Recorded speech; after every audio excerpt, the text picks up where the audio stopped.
నమస్కారం. ఇక్కడికి వచ్చిన డైనమిక్ అండ్ యంగ్ కలెక్టర్స్ అందరికీ, అనుభవంతో ఉన్న డిపార్ట్మెంట్ హెడ్స్కి, ప్రిన్సిపల్ సెక్రటరీస్కి, ప్రతి ఒక్కరికి పేరు పేరున నా హృదయపూర్వక నమస్కారం. I welcome you all.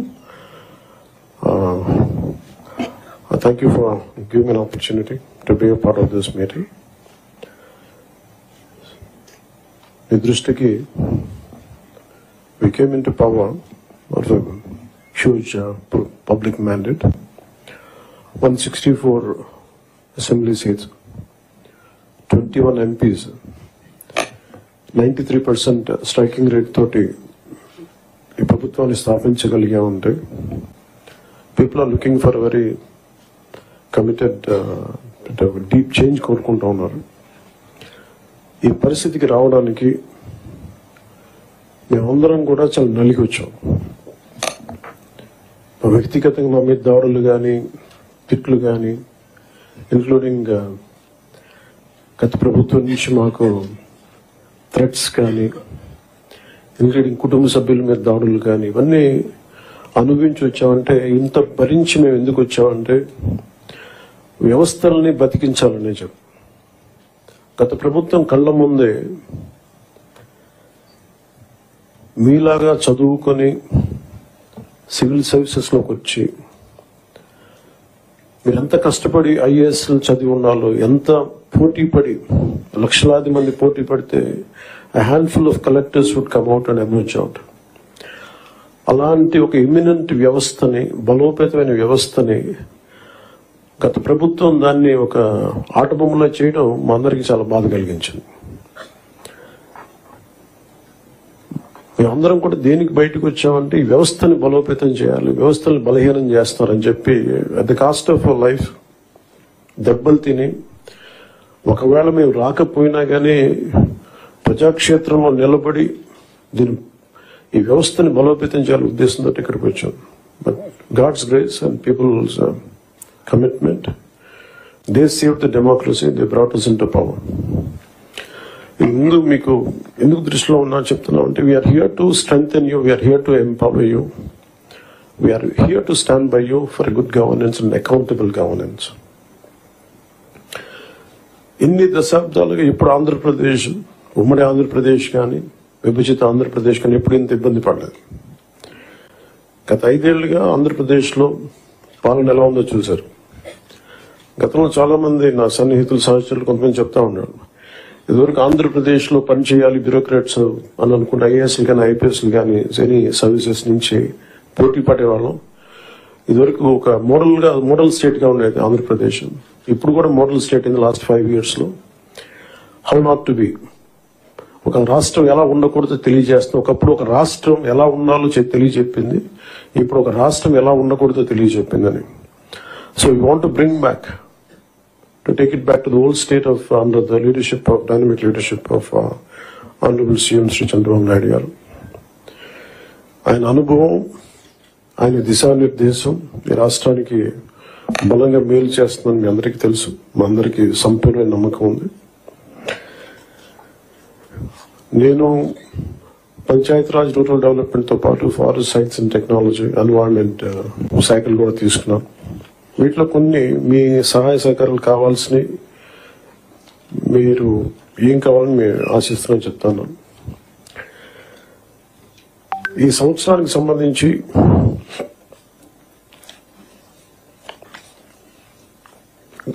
ఒకే రోజు రాష్ట్రం మొత్తం మీద ఇలాంటి ఎవరు చేయని విధంగా ఒక బృహత్తరమైన కార్యక్రమాన్ని చేపట్టబోతాం. ఒకే రోజు రాష్ట్రం మొత్తం మీద 13,326 గ్రామ పంచాయతీల్లో ఉపాధి హామీ పథకానికి సంబంధించి రాష్ట్ర చరిత్రలో ఇప్పటి వరకు ఎవరు చేయని విధంగా చిత్తశుద్ధితో గ్రామ సభలను ఏర్పాటు చేసి గ్రామ సభ రెజల్యూషన్స్ చేయడం జరుగుతుంది.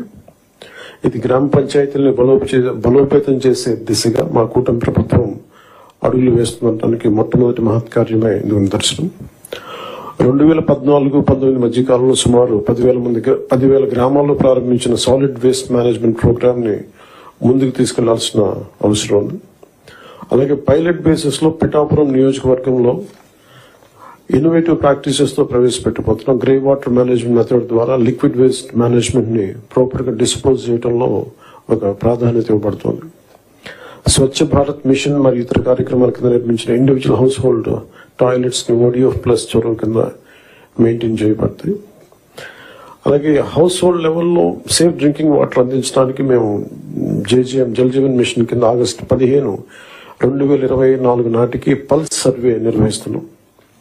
ఈ సంవత్సరం గ్రామ పంచాయతీల్లో 5,40,000 functional house hold tap connections అందించాలి. 5,40,00,000 functional house hold tap connections ని అందించాలని లక్ష్యంగా పెట్టుకున్నాం. అలాగే అదనంగా రూరల్ రోడ్స్ ఏవైతే పూర్ కండిషన్స్ లో ఉన్నాయో వాటికి ఇమీడియట్ గా రిపేర్ చేయాలి. అందుకు ఈ ఆర్థిక సంవత్సరంలో 4,721 కిలోమీటర్ల మేర కొత్త రోడ్స్ ని ఏర్పాటు చేయడంతో ప్రభుత్వం అన్ని చర్యలు తీసుకుంటా ఉంది.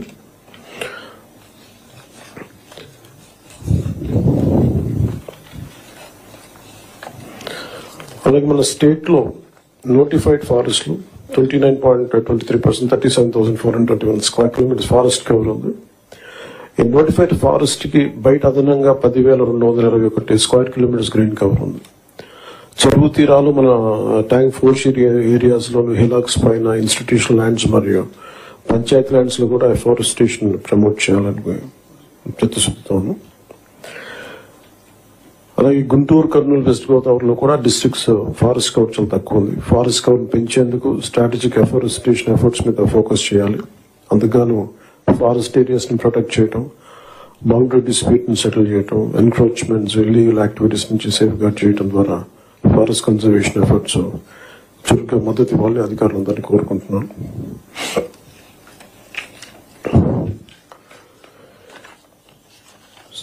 Later we'll go into a very deep level, but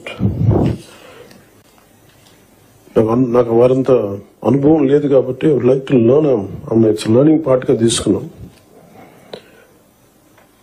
Chandrababu గారి దగ్గర నుంచి, గౌరవ ముఖ్యమంత్రి చంద్రబాబు గారి దగ్గర నుంచి వారి పాలనా అనుభవం, వారి పాలనా దక్షత మేము నేర్చుకోవడానికి సిద్ధంగా ఉన్నాం. అంబేద్కర్ గారి మాటలు గుర్తున్నాయి. However a good constitution may be, if those who are implementing it are not good, it will prove to be bad. However bad a constitution may be, if those who are implementing it are good, it will prove to be good. గత ప్రభుత్వంలో ఇదే బలమైన రాజ్యాంగం, ఇదే బలమైన వ్యవస్థ, IAS వ్యవస్థని కానీ IPS వ్యవస్థని కానీ పాలనా వ్యవస్థని ఎలా ఛిద్రం చేశారో చూశాం. అదే రాజ్యాంగం, అదే మీరు మిమ్మల్ని ఇబ్బంది పెట్టారు, పని చేయనివ్వకుండా చేశారు. కానీ ఒక అనుభవజ్ఞులు, చంద్రబాబు గారు లాంటి అనుభవజ్ఞులు, పని చేయడానికి నేర్చుకోవడానికి సిద్ధంగా ఉన్న నాలాంటి వ్యక్తి, చాలా పరిపాలన దక్షత అనుభవం ఉన్న నా మంత్రివర్గ సహచరులు, మేమందరం కూడా ఈ రాజ్యాంగాన్ని కాపాడటానికి, వ్యవస్థలను బలోపేతం చేయడానికి ఉన్నాం. సో ఆయన అనుభవంతో మమ్మల్ని అందరినీ గైడ్ చేస్తానని మనస్ఫూర్తిగా చంద్రబాబు గారిని కోరుకుంటా ఉన్నాను. సో లాస్ట్ నాకు ఈ మాటలు చెప్పి నేను ముగిస్తాను. Doctor R.K. Sapro, professor of Punjab university public administration మీద ఆయన రాసిన పుస్తకం public policy in a contemporary perspective లో